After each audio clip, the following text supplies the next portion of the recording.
Assalamualaikum warahmatullahi wabarakatuh. Kali ini penulis ingin bahas soal uh, mitos ya, bahwa oli ester itu nggak bisa dipakai harian.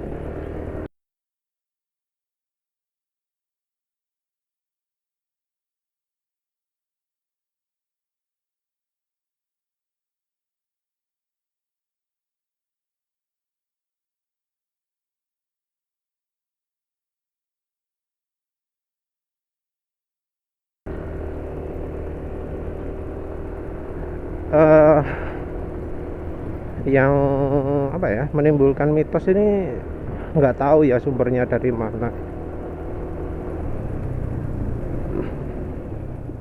Omongannya sih nyebutnya karena bahan ester itu nggak begitu tahan oksidasi. Jadi sifat nggak bisa tahan oksidasi ini yang jadi apa namanya, jadi senjata mereka untuk menjatuhkan merek yang ada esternya. Padahal ester itu bahan penting sekali untuk oli ya. Jadi kalau dari hasil penelitian, ester itu bukan penelitian, sorry, dari industri ya. Dari industri mau cari referensi soal oli dimanapun, dari apa yang depannya research itu, yang belakangnya .edu atau apa, kayak ester itu diakui sebagai oli yang kemampuan perlindungannya bagus. Maaf, perlindungan bagus itu berarti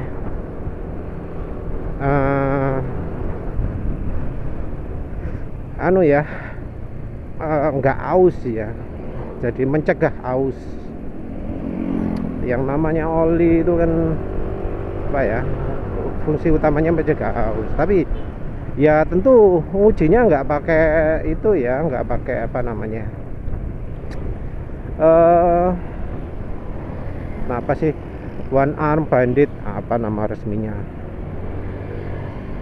lupa wis, pokoknya namanya one arm bandit. Itu kalau nguji oli itu kan sering diperlihatkan alat yang ada lakernya muter, terus ada besi gitu dibenturkan ke situ ya di dalam alat ini. Ya, ini kita putar sehingga seperti ini detailnya. Roller mengenai oli dan olinya akan melumasi roller tersebut. Dan roller tersebut akan kita adukan dengan roller yang ada di stick kecil ini. Dan ada tuas pembeban di ujung kiri ini yang kita lepaskan. Ternyata dengan beban sekitar 200. Nah, ingat ya, yang seperti itu lebih menguji aditif anti ausnya, bukan olinya, bukan bahan olinya, tapi aditif anti ausnya. Dan mesin seharusnya tidak mengalami kondisi seperti itu. Ya contohnya cerita soal JDDP lah. JDDP itu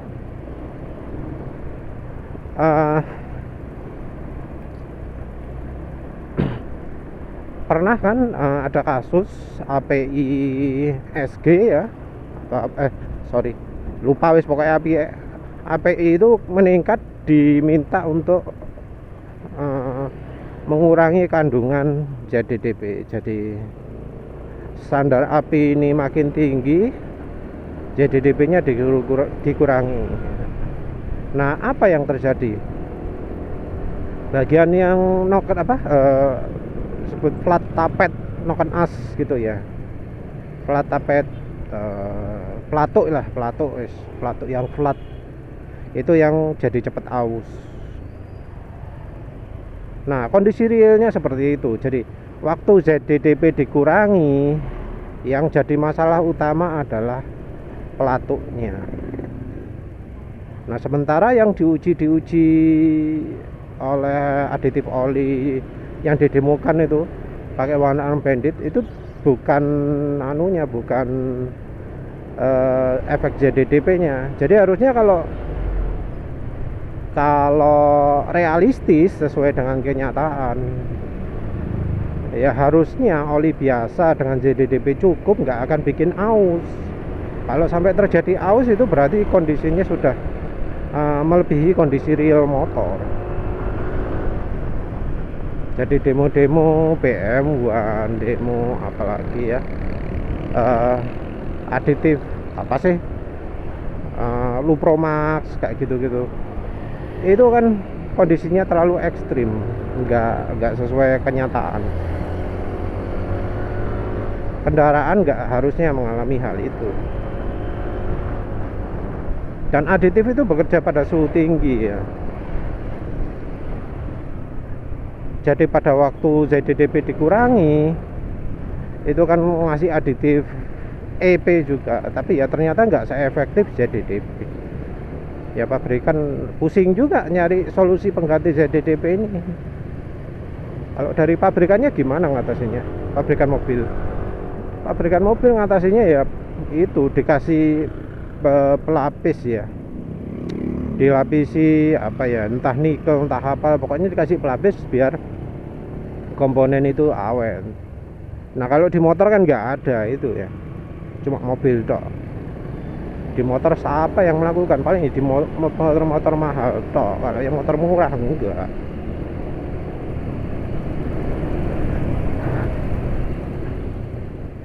Tapi walau dalam keadaan seperti itu pun diuji yang namanya Forbal 4 bola ya, uji 4 bola ASTM berapa itu. Ya sebenarnya itu untuk ujinya aditif juga, tapi dipakai untuk uji oli. Ada kok efeknya, ada. Jadi kalau aditif itu sifatnya melapisi, kalau oli itu yang dites ya namanya film strength. Kemampuan oli mencegah gesekan. Jadi dicari oli yang kekentalannya sama, terus dibandingkan, dan ternyata oli berdasarkan kemampuan itu yang paling parah adalah PAO dan mineral.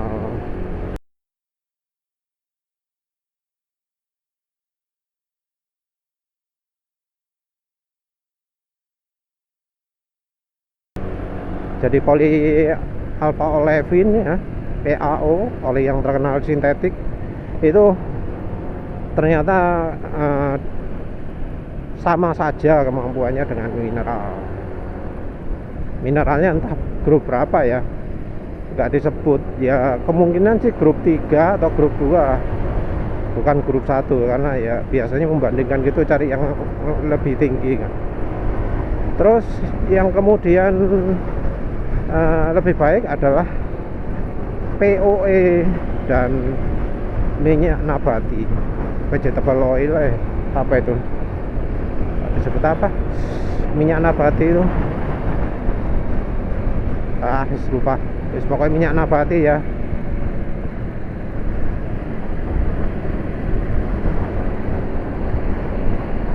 POE itu adalah polyol ester. Jadi dari sisi perlindungan, POE itu lebih baik daripada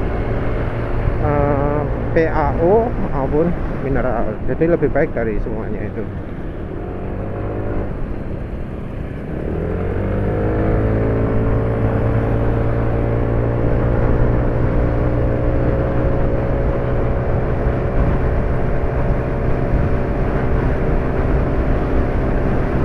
Jadi dari perlindungan POE lebih baik. Ya tentu ada yang lebih baik ya, namanya PAG. PAG itu lupa ya. Tapi ini biasanya ya untuk pemakaian yang lebih lebih apa ya, lebih yang mahal-mahal. Soalnya PAG ini kan terutama sih masalah PAG kalau untuk dipakai di otomotif itu adalah olinya nggak kompatibel dengan oli mineral atau yang lain. Jadi karena nggak kompatibel itu, maka jadi bahaya kalau dipakai oli mesin otomotif. Jadi orang pakai oli otomotif biasanya pakai yang kompatibel toh, yaitu eh, mineral, PAO, dan ester. Oli-oli CD apa grup 4 sorry, grup 5, oli sintetik grup 5 yang lain enggak. Jadi kayak mungkin pernah kayak oli silikon, kalau nggak salah sering dipakai di rantai ya. Itu nggak kompatibel dengan oli mineral, aditifnya juga nggak bisa dipakai. Jadi kalau memaksa pakai oli silikon dicampur oli mesin, bereaksi. Kalau sudah bereaksi ya bisa muncul sludge atau muncul kerak, muncul ya macam-macam lah, karena bahan olinya memang nggak kompatibel.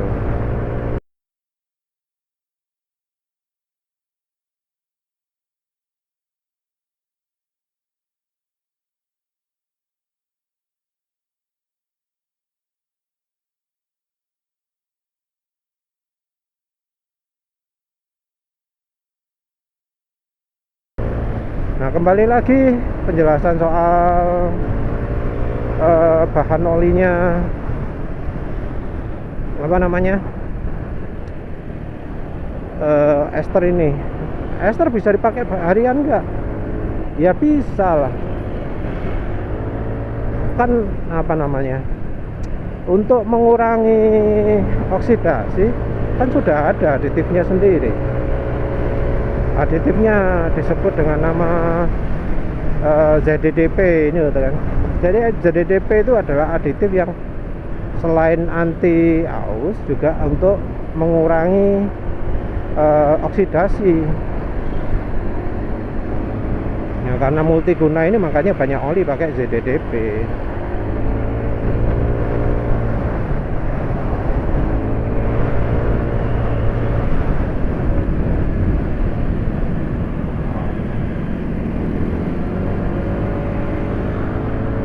Ya apa namanya,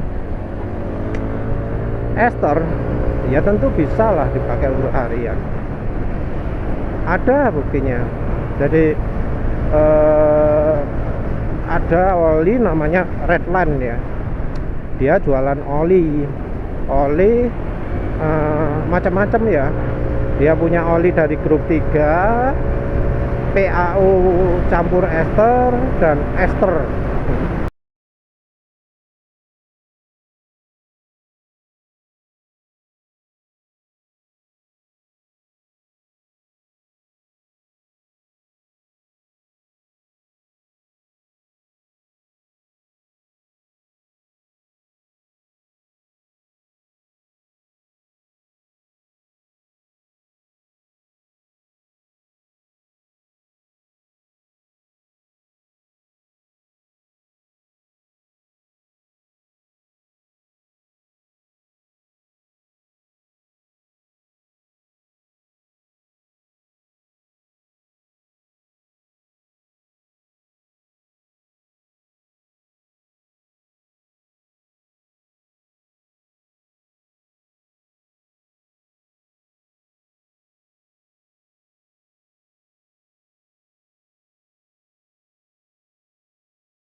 Jadi unik ya pabrik ini, pabrik oli ini. Dia buat oli murni dari bahan polyol ester. Ini bukan yang model balap loh ya. Dia punya produk, yang satunya untuk balap, yang satunya untuk harian. Yang balap botol merah disebut racing, yang harian warnanya putih, stiker biru, namanya high performance. Untuk produk yang pakai oli grup 3, grup 4 itu ada yang namanya apa sih, OEM ya, nggak tahu lah guys. Sama yang apa, yang PAO, dia yang botol hitam, harganya mahal ya, 400.000 seliter.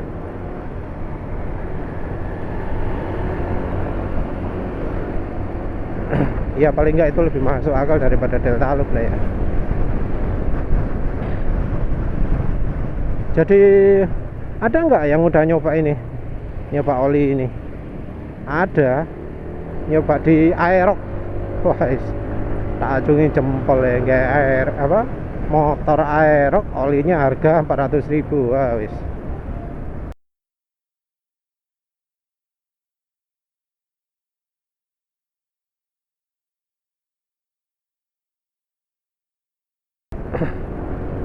Nggak cuma itu aja ya, dia pakai nano apa jenenge, apa ya sih, lupa.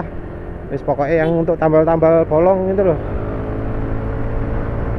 yang keramik-keramikan itu loh. Apa sih, buh kali.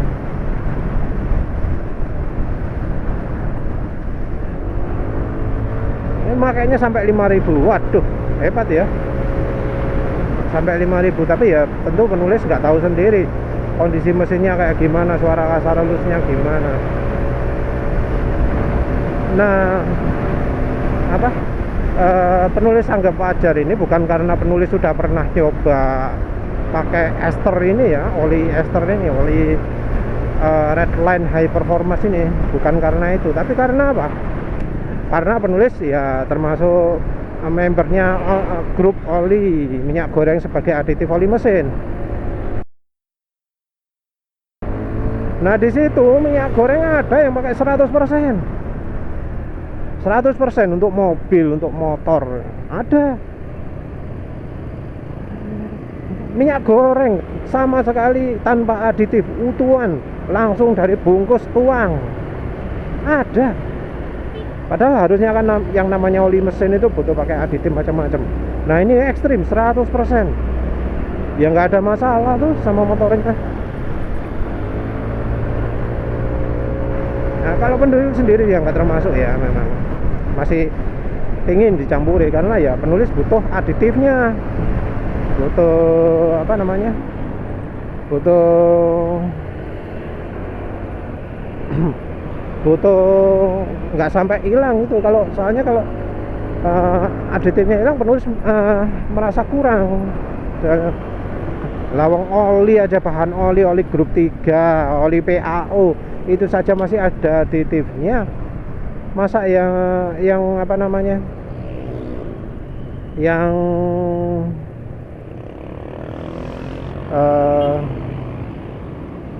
minyak goreng nggak pakai aditif kan nggak imbang loh perbandingannya. Jadi ya kalau yang oli mesin aja harus dipakai aditif, ya pakai minyak goreng ya pakai aditif lah. Oleh karena itu penulis nggak pakai minyak goreng 100%, tapi ya sebagai aditif saja, sebagai tambahan saja, tambahannya oli mesin.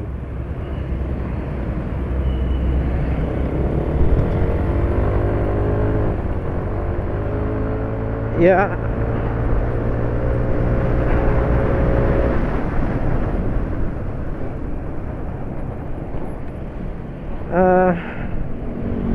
ya penulis bukan ngiklankan apa Redline gitu, enggak.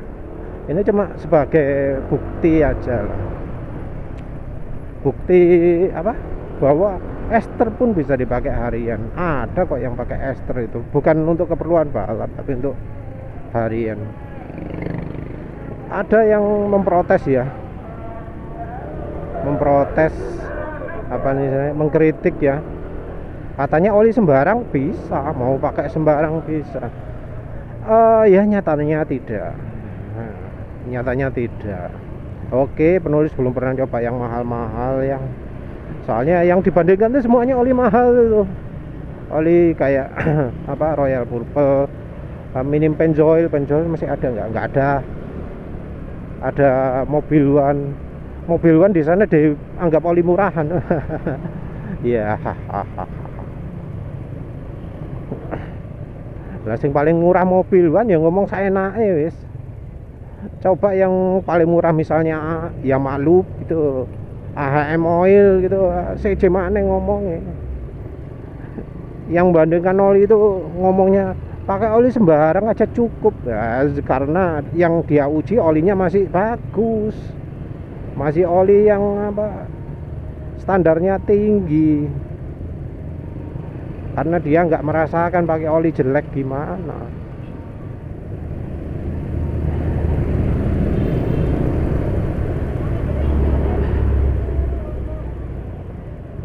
Jadi apa ya, oli itu adalah apa, bagian yang terpenting dari mesin. Yang namanya perlindungan itu diharapkan olinya bisa memberikan apa, daya pelicin hingga akhir masa pemakaian. Kalau ngeklaimnya 4000 ya harusnya sampai 4000 km itu olinya itu tetap licin. Dan untuk bisa mencapai seperti ini, semuanya harus pas, istilahnya seimbang, bahasa Inggrisnya balance ya. Ya wis pokoknya ngono, apa bahasa Inggris apa ya.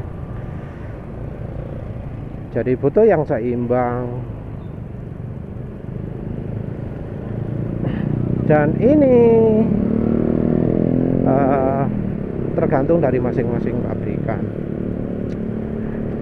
Dari tiap-tiap bahan oli, yang murah belum tentu jelek, tapi ya yang murah jelek juga ada. Bahan oli murah yang grup 1 ya, grup 1 itu paling murah, itu belum tentu lebih jelek daripada yang bahan oli mahal PAO atau grup 3 plus ya, dari gas to liquid, gampangnya share pur plus. Nah itu masing-masing ada keunggulan kelemahannya sendiri-sendiri. Dari sisi viscosity index, dari sisi apa,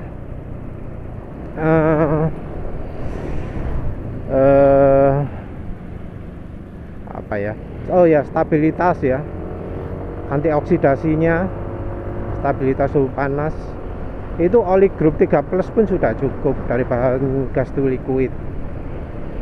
Malah bahan dari gas to liquid ini viscosity indexnya paling tinggi. Nah, tapi bukan berarti PAO nggak ada keunggulannya. PAO ini unggul terutama di penguapan. Jadi kalau oli full sintetiknya dari bahan grup 3 itu penguapannya tinggi, tapi kalau dari bahan apa namanya, PAO enggak.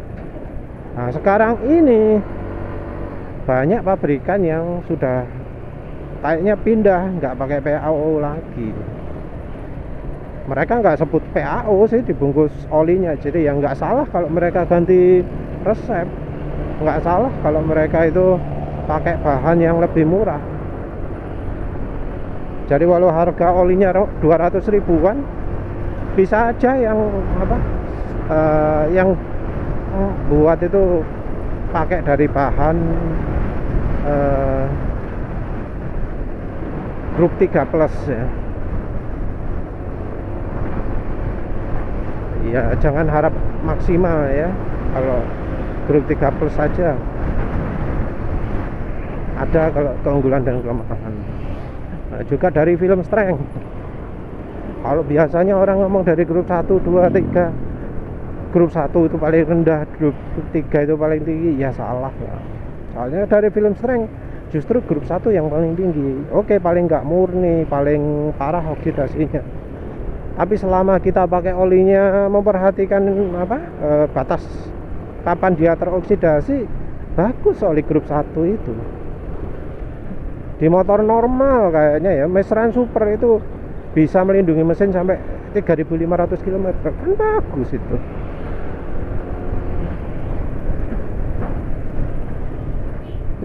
Oli yang lebih mahal penulis ya. Ini contohnya Suzuki Next 2 aja ya. Penulis nggak buat videonya, maaf. Suzuki Next 2 itu penulis pakai olinya pertama Fastron Techno 15W50. Itu bisa sampai hampir 8.000 lebih dari 8.000 km ya. Nah, kan habis itu penulis pakai itu Fastron Techno 10W40. Nggak nyangka ternyata pendek umurnya. Kalau dingin nggak kerasa, tapi kalau sudah siang-siang kok kerasa, kok kasar ya suara mesinnya ya. Penulis cek warna oli, wah wis coklat. Di drop test itu loh, di tisunya itu loh coklat, bukan di butirannya, tapi di tisunya. Waktu sudah netes ke tisu itu coklat. Wah, kaget penulis. Nah, kalau sudah coklat itu pasti butuh ganti oli. Jadi itu pakainya kira-kira 2.500 km-an lah. Jadi 2.500 km itu pendek ya. Lebih mahal tapi lebih nggak awet ya, bisa terjadi. Ya itu mungkin karena olinya terlalu encer. Jadi waktu dipakai makin encer ya, jadi cepat rusak.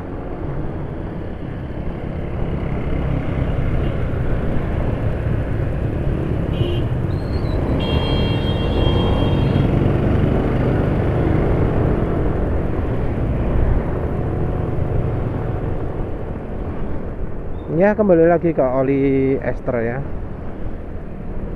Menurut penulis ya nggak usah takut lah, namanya oli ester itu meningkatkan film strength. Misalnya dipakai bikin umur oli makin pendek, ya tinggal ganti oli lebih cepat. Ngapain takut?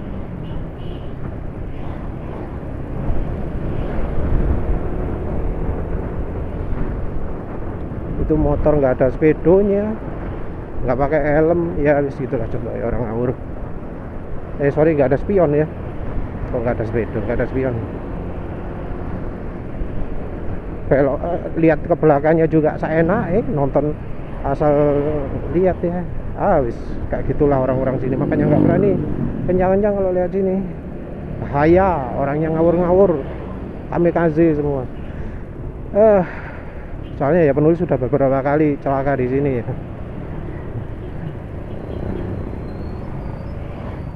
Ya kayak itu tadi perilakuannya orangnya. Lagi balas oli kok. Ya yang penting kita perhatikan lah, belajar sendiri limitnya oli itu gimana. Belajar membedakan kemampuan oli dari suara mesin. Kalau ada suara kayak amplas, nah itu artinya olinya kurang sip itu. Harusnya nggak sampai kedengar kayak gitu. Kalau kemelotak suara gitu, ya wis itu emang ciri mesinnya kali. Ya kayak ini enak gitu lah. Nah kayak gitulah suara gitu kan, nggak bisa ditutupi. Nah itu suara bawaan. Nah, tapi kalau suara asak-asak, nah itu harus diperhatikan betul. Mau pakai ester nggak pakai ester itu harus diperhatikan. Ya wes lah, nggak kerasa udah nyampe. Sekian dulu, terima kasih udah menonton. Assalamualaikum warahmatullahi wabarakatuh.